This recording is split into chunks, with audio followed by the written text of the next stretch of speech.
Keď som sa raz nudil, položil som si otázku. Má sliepka gyroskop? Sitting in the morning sun, I'll be sitting when the evening comes.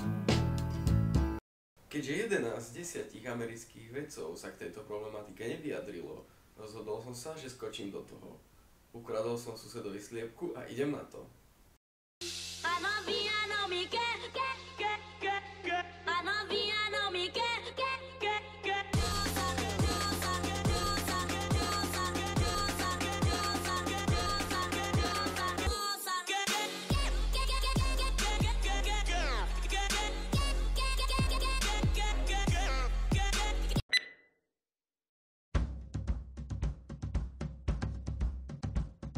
What will we do with the drunken sailor? What will we do with the drunken sailor? What will we do with the drunken sailor early in the morning? Way hey, and up she rises, way hey, and up she rises, way hey, and up she rises early in the morning.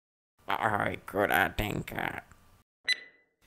Bohužiaľ, nikto mi nepovedal, že keď na sliepke testujete gyroskop a pretáčate jej všetky črevá, tak ona sa vám od radosti zavďačí tak, že vám oserie stoličku. A to ešte nie je všetko. Taktiež mi osrala nohu ako berec.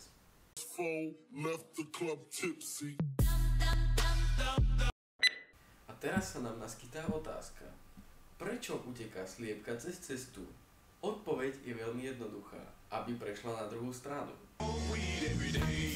No, ja si myslím, že skôr utekajú pred osudom, aký ich čaká v KFC. Nechcú sa stať nuggetkou. A ešte samozrejme, aby mi osrala nohu ako berec. Vieme, že na svete je 7 miliárd ľudí. Tipnite si, koľko je na svete sliepok. Je ich 24 miliárd. Poznáme ešte jeden kuriózny prípad, v ktorom vystupovala sliepka. Volala sa Mike a žila bez hlavy 18 mesiacov.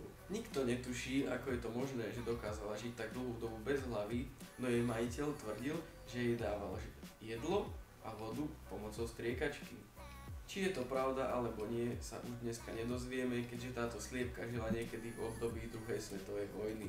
Mike bol veľký showman, keďže si ho volávali na rôzne vystúpenia a jeho majiteľ za to dostával veľmi dobre zaplatené.